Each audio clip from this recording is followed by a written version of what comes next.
Bonjour bandeko, soyez les bienvenus na na page ya Maman Lydie où ils ont recette ya Facebook. Nous tous à la YouTube sera une recette au foyer na Facebook.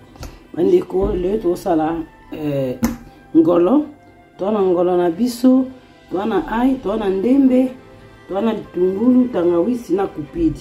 Ah to na goût ya poisson na jamba homa aiza huile. Ezala simple kitoko ya kukalina, ngolo ya kukalina. Ezala sote mususu na YouTube botala. Merci. O siko ngolo na sokola kama dana mai ya oche na citron. Na la site pour na vile za mulaite. Ah dana tutu biloko na sebino. Na tiba goût nyoso na chawana.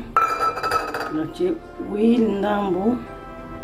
Après on mélange, après on tient na minanga. Na mélangeons kitoko, après on tient na ngolo. Muna mélangeons bien, après on tient na bomi tango kitoko. Dona mususu na to sala, ezana YouTube oye kotaka na Facebook na TikTok.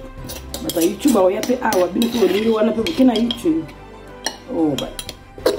Suki na mungu na yeko kina ko basa mungu normal mais non mélanger na. Yango yo na otika on skona kanga on ine di trouble na nzungu ya mimi.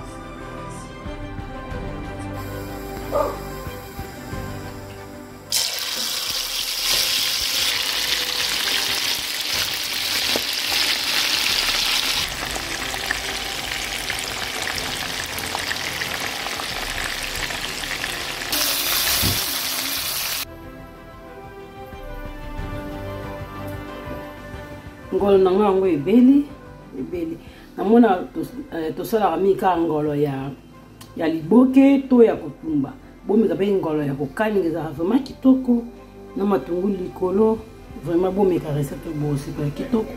Bye pilipili pe à côté. Merci beaucoup, abonnez-vous na chaîne Chef Lydie na YouTube, na page How to Cook. Bye.